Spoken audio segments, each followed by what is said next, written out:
ਇਹ ਇੱਕ ਜੀ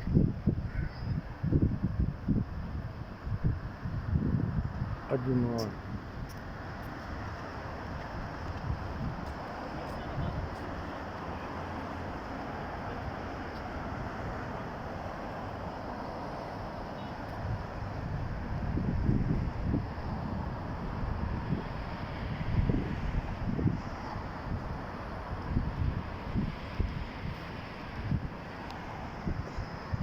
ਇੱਥੇ ਹੀ ਖਲੋਤਾ ਰਹਿਣਾ।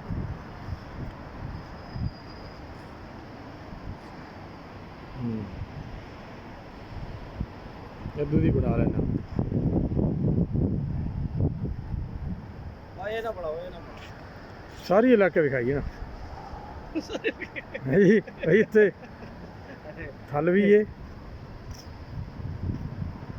ਇਸਲਾਮਾਬਾਦ ਵੀ ਤੇ ਗਰੋਟ ਵੀ, ਜਰੋਟ ਤੋਂ ਵੀ ਅੱਗੇ ਠੱਟੀ